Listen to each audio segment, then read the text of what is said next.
지난주부터 시작해서 앞으로 10주간 이사야서를 묵상하게 되었습니다. 지난 22년 봄에 우리 고신교단 설립 70주년이라고 해서 70일간 이사야서 전체를 다 묵상을 한 적이 있었습니다. 그때를 시즌 1이라고 보면 이제 이번 이사야 시즌 2에서는 이사야서의 전반부라고 할 수 있는 39장까지만 보게 됩니다. 오늘은 첫날이니 그 39장까지의 이사야서에 기록되어 있는 역사적 배경을 좀 함께 살펴보겠습니다. 이사야가 선지자로 부름을 받았던 때는 6장을 보면 나오는데 우시야 왕이 죽던 해이다 이렇게 말합니다. 이게 주전 740년입니다. 그 뒤로 요담의 통치 16년 지나고 아하스 왕이 통치하던 중인 주전 722년에 북이스라엘은 아수르에 멸망하게 됩니다. 그리고 이 남유다는 히스기야 왕이 통치하던 701년에 아수르의 왕 사네립의 군사가 또 예루살렘을 공격해서 포위를 합니다. 그때 하나님께서 히스기야의 기도를 들으시고 하룻밤에 아수르 군사 18만 5천 명을 죽여서 예루살렘을 구원하셨습니다. 그런 내용이 이사야 36장과 37장에 기록이 되어 있습니다. 그 사건은 하나님의 심판 그리고 하나님의 회복의 아주 중요한 실제 사례가 됩니다.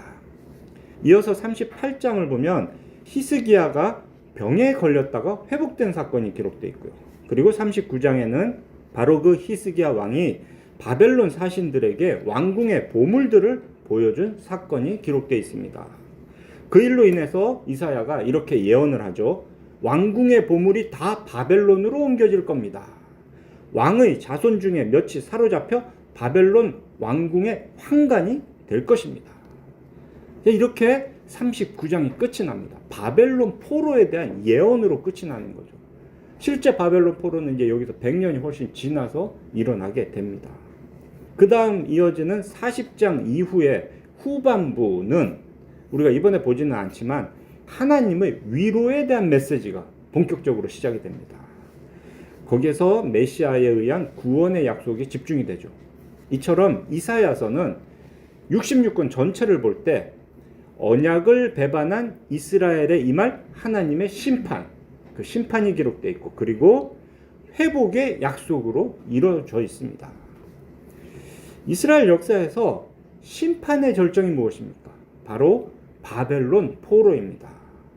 범죄한 이스라엘이 약속의 땅에서 쫓겨나는 그 바벨론 포로, 이것은 우리가 지난번에 쭉 보았던 신명기의 모압 언약에 따른 결과이죠. 그런데 그 하나님의 언약에는 하나님께서 자기 백성을 회복시켜 주시겠다, 그런 약속도 들어 있었습니다. 결국 70년 만에 포로에서 돌아오고 예루살렘에 성전을 다시 세웁니다. 그러한 회복의 절정은 무엇입니까? 그것은 바로 예수 그리스도의 오심입니다. 이렇게 이사야서는 심판과 회복으로 구성이 되어 있죠. 이런 심판과 회복의 구조는 이사야 전체에서뿐만 아니고요, 세부 단락에서도 다 반복이 됩니다.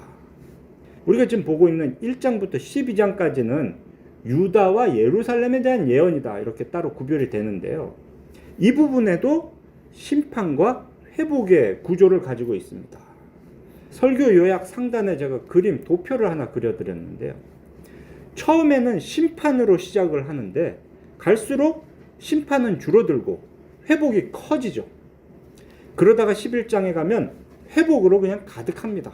그리고 마지막 12장에서는 감사 찬송으로 마무리가 되죠. 이러한 구조를 머릿속에 두시고 오늘 읽은 2장 1절부터 5절까지의 본문의 내용을 좀 자세히 보겠습니다. 1절, 아모스의 아들 이사야가 받은 유다와 예루살렘에 관한 말씀이라. 자, 앞으로 지금 이사야가 기록하는 이 모든 말씀은 다 하나님께서 하신 말씀이다 라는 거죠. 이게 하나님의 말씀이다 라는 게 무슨 특징이 있습니까? 하나님의 말씀은 반드시 그대로 됩니다. 하나님이 뭔가를 말씀하셨죠? 그러면 말씀대로 됩니다. 자, 이런 의미를 미리 보여주는 겁니다. 이 말씀이 주어진 이후로 오늘은 2700년이 지났어요. 자, 오늘까지 이 말씀이 그럼 어떻게 이루어졌는가? 이걸 확인하면서 이 말씀을 함께 보면 좋겠습니다. 2절과 3절은 말일에 성전을 중심으로 세워질 평화의 나라 비전에 대한 선포입니다. 말일, 마지막 날, 종말. 이건 뭐 우리가 너무 분명하게 잘 알고 있습니다. 근데 많은 성도들이 말일이 뭔지를 잘 몰라요. 최후의 마지막 날, 뭐 이때로 생각하는데요. 우리는 분명히 알고 있죠. 예수님의 초림부터 예수님의 재림까지의 그 모든 기간을 말일이라고 한다, 종말이라고 한다는 걸 우린 잘 알고 있습니다. 그러니까 지금 우리가 살고 있는 이 시간이 종말의 시간입니다. 여호와의 전의 산, 성전이 있는 예루살렘, 이것은 뭐 다르게 시온 산이라고도 하죠. 아브라함 때 모리아 산이라는 이름도 여러분들 아마 기억을 하실 겁니다. 이 예루살렘은 높이가 해발 760m 정도 된다고 합니다. 제가 아는 산 중에 760m짜리는 마산의 명산 무악산입니다. 마산의 그 무악산과 높이가 비슷한 거예요. 그냥 도시 뒤에 있는 그냥 적당한 산입니다. 그런데 말일에는 이 산이 모든 산 꼭대기에 굳게 설 것이요 모든 작은 산 위에 뛰어날 것이라, 이렇게 말씀을 하세요. 760m짜리 예루살렘 산이 지각 변동이 일어나서 8,000m가 넘는 에베레스트보다 더 높아진다, 이런 이야기는 아닙니다. 성경에서 산이라고 하는 것은 자주 지배적 권위, 그러니까 통치권을 의미합니다. 그러니 2절의 표현은 이제 하나님의 통치가 이루어지고 백성들이 그 하나님의 통치를 기쁘게 받게 된다, 이런 의미를 상징적으로 보여주는 겁니다. 이게 그런 거구나라는 거는 요 앞의 기록, 이전의 상황과 비교하면 그 의미를 더 잘 알 수가 있어요. 앞에 1장을 몇 말씀을 보겠습니다. 1장 4절. 이스라엘이 어땠느냐? 이스라엘은 여호와를 버리며 이스라엘의 거룩한 이름을 만홀히 여겨 멀리하고 물러갔다라고 합니다. 하나님을 떠나버렸어요. 그리고 1장 29절에서는 이렇게 말했죠. 너희가 택한 동산으로 말미암아 수치를 당할 것이다. 지금 여기서 이스라엘이 뭔가 동산을 선택했다. 이 동산, 언덕 또는 낮은 산이라고 말하는 것들은 이방인들이 섬기던 우상을 상징합니다. 높은 산은 하나님의 권위인데 낮은 산, 언덕은 우상의 권위예요. 근데 이스라엘 백성이 그 우상을 선택했다는 겁니다. 그로 인해 수치를 당할 것이다. 이사야 당시에는 이렇게 하나님의 백성이라고 하는 이스라엘까지도 하나님을 떠나 우상을 섬겼습니다. 그러니 그때 당시에 세상에서 하나님의 통치를 따르는 백성은 그냥 전혀 없었구나, 이렇게 우리는 알 수가 있어요. 그런데 그런 현실에서 이제 말일이 되면, 종말의 때가 되면 완전히 역전이 된다는 걸 말하는 거예요. 그때 하나님께서 독생자를 보내십니다. 진리이신 그리스도께서 세상에서 득세하던 모든 거짓 신앙들을 굴복시키시고 세상을 통치하게 되십니다. 그때가 바로 하나님의 하나님의 산이 세상에서 제일 높아지는 그런 때인 거죠. 그렇게 높아진 예루살렘으로 무슨 일이 일어납니까? 만방이 그리로 모여든다라고 합니다. 진리이신 예수님의 통치는 혈통적 이스라엘에게 제한되는 것은 아닌 겁니다.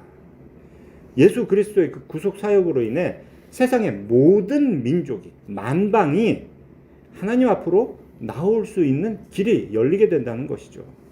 자, 여기서 만방이 모여든다라고 하는 이 모여든다의 원문은 강이 그냥 콸콸콸 흐르는 그런 모습을 나타내는 단어입니다. 마치 물이 높은 데서 낮은 데로 연이어 흐르듯이 사람들이 끝없이 모여든다라는 걸 표현하는 게 그곳으로 모여든다라는 것입니다. 성전산으로 모여드는 것, 하나님께로 나오는 상황을 이제 좀 더 구체적으로 3절에서 이렇게 말을 하는데요.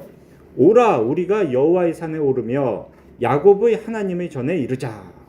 모든 민족이 서로 함께 하나님 앞으로 나아가기를 권면하는 상황이 된다는 거예요. 특별히 여기서 여호와의 산을 야곱의 하나님의 전이라고 부르고 있죠. 아브라함, 이삭, 야곱, 이 세 이름을 우리는 믿음의 조상들이다, 족장들이다 이렇게 얘기하는데요. 그들은 분명 아주 특별하게 하나님의 소유로 택하심을 받았습니다. 자, 그런데 그것은 그들이 그렇게 택하심을 받은 일은 그들 자신만의 구원을 위한 게 아니었습니다. 그들의 택함이 기록되어 있는 창세기 앞부분을 보세요. 창세기 18장 18절에서 아브라함은 강대한 나라가 되고 천하 만민은 그로 말미암아 복을 받게 될 것이다 라고 말씀을 하십니다. 또 창세기 22장 18절을 보면 하나님은 아브라함에게 너의 씨로 말미암아 천하 만민이 복을 받을 것이라, 이렇게 항상 너를 통해 천하 만민이 복을 받을 것이다 라고 하나님은 말씀을 하셨어요. 이게 하나님의 약속인 거죠. 그러니 그냥 여호와의 산이 아니고 야곱의 하나님의 전이라고 부르는 것은 바로 이 구약의 족장들 아브라함과 이삭과 야곱에게 주어졌던 그 언약의 복을 그들과 같은 믿음으로 만 백성들이 이어받는다라는 그런 의미가 들어있는 겁니다. 그렇게 하나님께로 만 백성이 나아가는 목적은 다음과 같습니다. 그가 그의 길을 우리에게 가르치실 것이라. 우리가 그 길로 행하리라 하리니 이는 율법이 시온에서부터 나올 것이요 여호와의 말씀이 예루살렘에서부터 나올 것임이니라. 같은 말이 반복되죠. 율법이 시온에서 나온다. 여호와의 말씀이 예루살렘으로부터 나온다. 이전의 이방인들은, 만 백성들은 여호와의 가르침, 율법과 전혀 상관없는 삶을 살아왔습니다. 그런데 이 말일이 되면, 어떤 일이 일어나면 그 이후로는 여호와의 가르침을 받고 하나님의 길로 그 이방 민족들도 행하게 될 것입니다. 신약의 상황에서 보자면 예수님의 말씀을 통해 하나님의 뜻을 알게 되고 성령님의 인도하심을 통해 거룩한 삶을 살게 되는 것이 바로 이런 모습인 거죠. 율법과 말씀이 시온, 곧 예루살렘에서 나온다는 것, 그리고 만방이 예루살렘으로 모여들어 그 율법과 말씀을 배우고 그 길로 행한다는 것은 훗날 예수 그리스도의 복음이 예루살렘으로부터 시작해서 열방으로 전파될 것임을 미리 보여주는 약속인 거죠. 누가복음 24장 46, 47절 보면 부활하신 예수님은 제자들에게 이렇게 구체적으로 말씀을 해주셨습니다.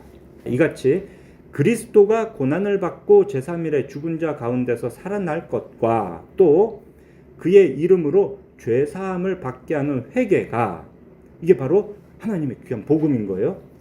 예루살렘에서 시작하여 모든 족속에게 전파될 것이 기록되었으니, 이 제자들에게 성경 말씀을 풀어줄 때 이렇게 가르쳐 주신 거예요. 그 복음이 예루살렘에서 시작해서 모든 족속에게 전파될 것이 기록되어 있지 않았냐. 그게 바로 오늘 우리가 보고 있는 이 이사야서 말씀과 같은 겁니다. 이런 일이 일어난다. 이건 참으로 엄청난 변화입니다. 본성적으로 타락한 인간은 절대로 자기 스스로 자발적으로 하나님께 나올 수 없습니다. 아이고, 나는 막 하나님의 말씀 율법이 너무너무 배우고 싶어요. 나 어떻게든 그 율법대로 살고 싶어요. 이런 사람은 없어요. 오직 하나님께서 택하신 자만이, 하나님께서 부르시는 자만이 성령의 역사로 말미암아 하나님께 나오게 됩니다. 성령의 은혜로 말미암아 주의 말씀 율법을 듣고 배우고 그대로 행하게 되는 겁니다. 스스로 하는 일은 아닌 거예요. 그런데 이방 민족들이 다 같이 오라, 우리가 함께 올라가자, 이렇게 되는 날이 온다는 겁니다. 그럼 이게 언제 일어날까요? 바로 오순절 성령 강림을 통해 이루어지는 그 일들인 겁니다. 사도행전이 이 예언의 실현을 잘 보여주는 거죠. 예수께서 부활 승천하신 후 제자들은 예루살렘에 머물러야 했습니다. 그렇게 예루살렘에 머물던 중에 약속하신 성령을 받았어요. 그리고 바로 그곳에서 복음을 전하기 시작했고 바로 그곳에서 교회가 세워졌습니다. 그곳이 바로 예루살렘인 거죠. 그리고 마침내 온 유대와 사마리아와 땅끝까지 복음이 전파되고 교회가 세워져서 오늘날에 이르렀습니다. 서두에 이게 하나님의 말씀입니다. 하나님의 말씀은 그대로 됩니다 라고 하면서 과연 이 말씀이 어떻게 되어 있나 확인을 해봅시다 이렇게 말씀을 드렸죠. 자, 여기까지 보니까 참으로 하나님의 이 구속 사역은 하나님의 뜻에 따라 선포된 말씀 그대로 이루어지는구나, 이 사실을 우리가 이렇게 확인을 할 수가 있습니다. 2000년 전 예루살렘에서 시작한 교회가 오늘 이곳 필그림 교회로까지 이어진 거죠. 우리는 마치 그때 그 강물이 흘러 바다로 모이듯이 우리는 주일마다 이 하나님의 전인 교회로 모입니다. 이 교회에서 우리는 주의 율법을 배우고 여호와의 말씀을 듣습니다. 이 교회에서 세례와 성찬이라는 이 두 가지 성례를 통해서 들은 말씀을 눈으로 보고 체험을 합니다. 우리는 이 교회 안에서 그 하나님의 돌보심을 받으며 성령님의 인도하심을 따라 하나님의 길로 행하고 있는 거죠. 자, 여기까지가 3절까지의 내용인데요. 자, 이제 4절에서는 하나님의 심판, 판단, 판결 이후에 완전한 평화가 이루어질 것을 예언을 하고 있어요. 그러면 여기서 말하는 이 평화의 본질은 무엇일까? 우리는 두 가지를 생각해 볼 수 있습니다. 첫째, 하나님과 사람 사이의 평화를 말하는 것이다. 왜 그런 평화가 필요한가요? 이전에는 인간의 죄로 인해서 하나님과 원수되었어요. 사람은 그렇게 하나님의 원수였습니다. 그런데 예수 그리스도의 대속 사역으로 인해 하나님과의 관계가 회복이 된 것이다. 하나님과 화목한 관계가 되어 진정한 평화, 평강을 누리는 것을, 그걸 말하는 것이다. 우린 이렇게 볼 수가 있습니다. 또 두 번째, 이 평화의 의미는 사람과 사람, 또 나라와 나라 사이의 평화입니다. 기록된 말씀 그대로를 따라서 이렇게 이해할 수 있죠. 전쟁의 무기를 모두 농기구로 바뀐다. 다시는 전쟁 연습을 하지 않는다. 나라와 나라 사이의 전쟁을 준비하지 않아도 된다. 이런 표현이 바로 이런 실질적인 의미를 우리로 생각하게 합니다. 사실 1장에 묘사된 패역한 이스라엘 모습 중 어떤 부분들이 바로 이렇게 전쟁과 연관이 돼 있죠. 1장 7절 보면 땅이 황폐하고 성읍이 불에 타고 너희의 토지는 너희 목전에서 이방인에게 삼켜졌으며 이방인에게 파괴됨 같이 황폐하였다. 이런 일은 바로 그 전쟁으로 당하는 고통을 말하는 겁니다. 자, 이렇게 보니까 그러게 기록된 글자 그대로 하자면 하나님과 사람 사이의 평화는 좀 잘 모르겠고, 사람과 사람, 특별히 이제 나라와 나라 사이에 전쟁이 없는 그 평화를 말하는 거구나. 우린 이렇게 생각할 수 있습니다. 그런데 저는 이 두 가지를 다 함께 생각하기를 권합니다. 하나님과 사람이 싸울 때 뭐 창과 칼 이런 게 필요한가? 여러분 어떻게 생각하세요? 우리 생각으로 우리가 하나님과 싸운다면 뭐 창과 칼로 싸우겠느냐, 뭐 믿음, 불신앙 뭐 이런 게 문제지. 그런데 성경을 보면 하나님과 사람이 싸울 때 전쟁을 합니다.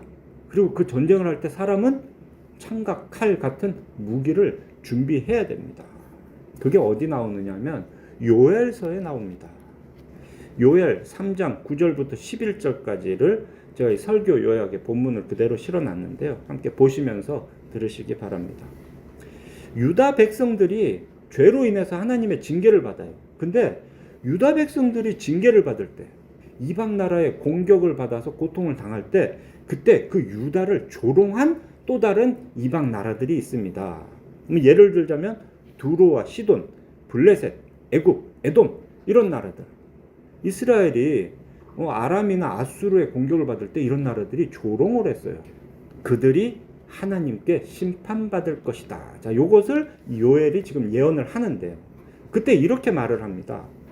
너희는 모든 민족에게 이렇게 널리 선포할지어다.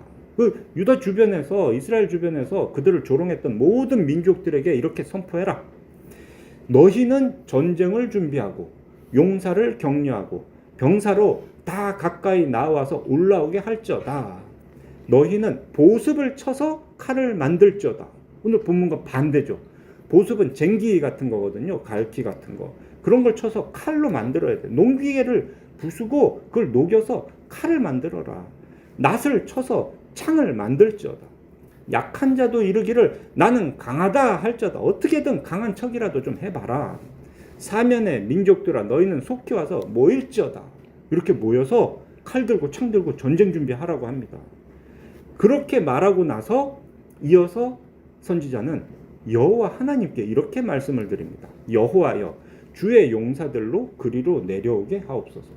그러니 요엘이 말하는 것은 이방 민족들 니네 전쟁 준비 바짝 해가지고 어디 한번 나와봐. 하나님의 군사가 와서 너희들을 바로 심판해버릴 거야. 하나님과 사람이 싸우는 걸 이렇게 묘사를 하는 겁니다. 사람이 하나님과 전쟁을 할 때도 이렇게 무기가 필요하고 전쟁 준비가 필요하다는 것이 성경에 기록된 이야기예요. 자, 그러니 이 이사야서 본문에 기록되어 있는 이 평화에는 분명 하나님과 사람 사이에 더 이상 전쟁이 없는 평화. 물론 그 의미는 이런 거죠. 사람이 잘못하고 하나님이 심판하시는 그런 상황이 더 이상 없는 평화. 하나님과 사람이 회복되는 것. 그 관계가 회복되는 요것도 포함하고 있다.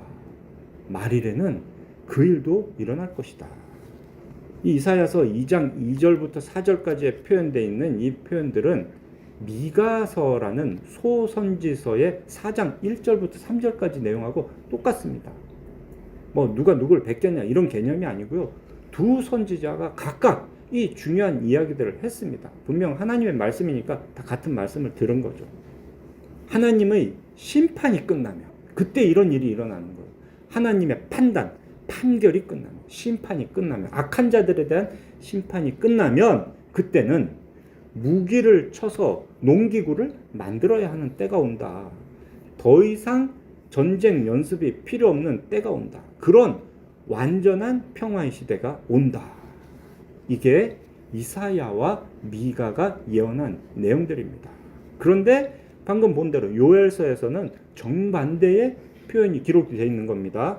농기구를 쳐서 무기를 만들고 전쟁 준비를 해라. 그건 뭐다? 너희 이방 민족들은 그렇게 하나님의 심판을 받아야 된다라는 거죠. 그러니 이 시기적으로 보면 아마 이사야와 미가보다 요엘이 좀 앞섰겠구나 이렇게 생각을 할 수가 있습니다. 이사야서와 미가서는 그 시대가 그 글 안에 분명히 기록이 되어 있어요. 요담, 아하스, 히스기야 왕 때다 이렇게 알 수 있습니다. 그런데 요엘서는 아무리 봐도 이게 언제적 선지자인가 언제 기록되어 있네 이런 것들을 명확하게는 알 수는 없어요. 하지만 이런 내용을 보니 아마 요엘이 이사야나 미가보다는 더 이른 시기가 아닐까 이렇게 추측을 할 수 있는 겁니다. 이 요엘서의 이 말씀은 열방 또는 모든 민족의 구원의 그 순서 원리에 대해서 이해하는 데도 참고가 됩니다. 아, 열방도 그냥 다 구원받는 건 아니구나. 오라 우리가 여호와의 전에 올라가자라고 하는 이 이방 민족들, 그렇게 막 성전으로 몰려들어서 하나님의 율법과 말씀을 배우겠다는 이방 민족들 보니까 와, 이방 민족들도 다 구원받나 보다 이렇게 생각할 수 있는데요. 그건 아니구나. 일단 심판이 먼저 있는 겁니다. 계속 이 전체 구조가 심판과 회복이다 이렇게 말씀드리죠. 악을 행한 자들은 먼저 하나님의 심판을 받습니다. 그런데 그런 심판 중에도 하나님께서는 그들 중에 남겨두신 자가 있는 거예요. 하나님의 택하심을 받은 자가 있다는 거예요. 그래서 이방인들 중에도 남은 자들은 하나님 앞으로 그렇게 초대가 되는 겁니다. 그래서 하나님 앞으로 몰려가요. 그렇게 하나님의 율법과 말씀을 배워 구원을 얻습니다. 결국 구원은 그런 방식인 겁니다. 이스라엘이나 또 다른 민족이나 구원은 누가 받는가, 심판을 누가 받는가, 이런 조건들은 다 똑같은 겁니다. 죄인은 모두 심판을 받습니다. 자기 죄 때문에. 자, 그런데 그 중에서 특별히 하나님의 택하심을 받은 자, 그렇게 해서 남겨진 자, 남은 자는 구원을 받는 겁니다. 이스라엘이나 이방인이나 다 택함 받은 자, 남은 자가 구원을 받는다. 이것이 구원받는 일의 원리가 되는 겁니다. 자, 이제 마지막으로 5절입니다. 야곱 족속아 오라 우리가 여호와의 빛에 행하자. 여기서 야곱 족속은 앞에서 이제 만방 또는 많은 백성 열방과 구별되는 혈통적 이스라엘을 말합니다. 자, 이사야 선지자는 이방인들이 여호와의 산에 올라와 그의 말씀으로 가르침을 받아 하나님의 길에 행할 이상을 보고 그에 대한 예언을 했습니다. 그리고 이어서 원래부터 그렇게 살아야 될 사람들이 있었잖아요. 본래 그렇게 살도록 부름받은 이스라엘 민족, 야곱 족속에게 너희도 여호와의 빛으로 행하는 삶으로 다시 돌아오라라고 촉구를 합니다. 본래 자격이 없다 여겼던 이방인들도 이제 하나님 앞에 돌아와서 복을 누리는데, 원래 하나님의 백성이라고 하는 이스라엘이 그런 삶으로 돌아오는 것은 지극히 당연한 일입니다. 여기서 이방인들이 배우고자 하는 율법과 여호와의 말씀은 원래 이스라엘에게 주어진 거였습니다. 그들이 전유물이었어요. 구별됨이 다른 게 아니고요, 하나님의 말씀을 가진 게 온 민족 중에 이스라엘의 구별됨이었습니다. 자, 그런데 이제는 다른 모든 열방들처럼 그 이스라엘 역시 새롭게 높아진 산 시온으로 올라가야 됩니다. 이방 민족들이 부름받아 막 몰려가서 배우듯이 이스라엘도 이제는 그렇게 막 몰려가서 그 산에 가서 배워야 되는 거예요. 이걸 오늘날로 말하자면 교회로 모여 예수 그리스도를 통해 완성된 율법과 하나님의 말씀을 배워야 하는 겁니다. 언약을 배반해서 심판받을 이스라엘이 다시 하나님의 언약 안으로 들어오기 위해 필수적인 것은 또 회개인 거죠. 앞서 1장 16절에서 하나님은 이미 스스로 씻으며 스스로 깨끗하게 하여 내 목전 눈앞에서 너희 악한 행실을 버리고 행악을 그치고 선을 행하라, 이렇게 말씀을 하셨습니다. 이스라엘은 아브라함, 이삭, 야곱의 후손입니다. 이미 그 아브라함의 언약을 받은 자들입니다. 그렇게 언약을 받은 자들은 계속해서 그 언약을 갱신해야 합니다. 늘 자기 있는 자리에서 회개하고 다시 이 말씀을 지키겠다 다짐하고 말씀 안에 따라가야 되는 겁니다. 그런데 이스라엘 백성들, 유다 족속들도 와라 라고 하시고는 바로 이어지는 6절을 보면 주께서 주의 백성 야곱 족속을 버리셨다 라는 말씀이 나와요. 그리고 그 뒤로 보면 또 이 유다의 죄악들이 그냥 쭉 나열이 됩니다. 그 핵심을 보면 이 유다가 하나님을 의지하지 않고 눈에 보이는 것들, 특히 사람을 의지했다, 이런 죄악을 계속 말씀을 하십니다. 그럼에도 불구하고 이 일들이 쭉 진행돼서 11장 가면 그 이상적인 평화가 이루어지는 겁니다. 11장 6절부터 7절, 8절에 이런 말씀이 있어요. 아마 들으시면 다 익숙한 표현입니다. 이리가 어린 양과 함께 살며 표범이 어린 염소와 함께 누우며 송아지와 어린 사자가 살찐 짐승이 함께 있어 어린아이에게 끌리며 암소와 곰이 함께 먹으며 그것들의 새끼가 함께 엎드리며 사자가 소처럼 풀을 먹을 것이며 젖 먹는 아이가 독사의 구멍에서 장난하며 젖된 아이가 독사의 굴에 손을 넣을 것이라. 우리가 상상도 할 수 없는 평화의 시대의 묘사입니다. 혹시 여러분들 사시면서 어디선가 언젠가 이런 시대가 있었다라는 거 보시거나 들으신 적 있습니까? 우리가 지금 말씀을 확인해 보자 했잖아요. 이게 하나님의 말씀이다라고 소개한 건 반드시 그렇게 될 것이다라고 했으니 정말 그렇게 됐나 확인하자고 했잖아요. 메시아이신 예수 그리스도가 오셨습니다. 우린 이걸 확인했어요. 예수께서 하늘에 오르시고 통치를 하고 계십니다. 우린 이것도 압니다. 그런데 아직도 세상에는 전쟁이 계속되고 있습니다. 사람들은 악을 계속 행하고 있습니다. 정의는 늘 뒷전이고 학대받는 자가 끊이지 않습니다. 고아와 과부는 여전히 세상에서 사는 것이 어렵습니다. 3절까지는 우리가 확인을 했잖아요. 예수님이 처음 오심으로 성령 강림하심으로 이루어지는구나. 근데 이 4절의 말씀은 도대체 언제 이루어질까? 11장에서 보여준 이런 완전한 평화의 시대는 우리가 언제 볼 수 있을까? 그 답은 바로 그 다음 이사야 11장 9절을 통해서 알 수 있습니다. 내 거룩한 산 모든 곳에서 해됨도 없고 상함도 없을 것이니. 자, 이게 완전한 평화 시대거든요. 그게 언제냐? 이는 물이 바다를 덮음 같이 여호와를 아는 지식이 세상에 충만할 것임이니라. 자, 물이 흐르듯이 여호와의 산에 모인다고 했는데 그 표현과 똑같은 거예요. 그 물이 흘러 바다로 가잖아요. 물이 그 바다를 덮음 같이 여호와를 아는 지식이 세상에 충만할 때, 그때 완전한 평화가 이루어질 것이다 라고 그 평화를 보여주는 11장에서 말씀을 하시는 겁니다. 그날은 아직 오지 않았지만 지금 우리는 그날을 살고 있는 겁니다. 사랑하는 필그림교회 성도 여러분, 오늘 우리는 2700여 년 전 이사야를 통해 예언된 이 모든 은혜의 언약이 이미 성취된 시대를 살고 있습니다. 이미 예수께서 오셨고, 이미 예수께서 십자가의 죽으심으로 우리의 죄를 다 속량하셨습니다. 이미 예수께서 부활 승천하시고 성령을 보내주셨습니다. 그렇게 예수님의 통치가 이 땅에서 다시 시작되었습니다. 산이 높아진 거죠. 물이 흘러가듯 열방이 성전으로 모여들었습니다. 세상 곳곳에 교회가 세워지고 이제 그 교회를 통해서 율법과 말씀이 가르쳐졌습니다. 그래서 여호와를 아는 지식이 땅을 덮어가고 있습니다. 그런데 여기서 끝난 건 아닌 거예요. 아직 끝이 아닙니다. 여호와를 아는 지식이 세상을 다 덮을 때까지 이 일은 진행됩니다. 그렇게 될 때, 여호와를 아는 지식이 세상에 충만할 때 진정한 평화가 완성이 됩니다. 우리가 아직 보지 못했던 그 4절의 내용들, 11장에서 봤던 묘사들, 이것은 아직은 아닙니다. 교회를 통해서 하나님의 말씀이 온 땅을 덮을 때 이루어질 일입니다.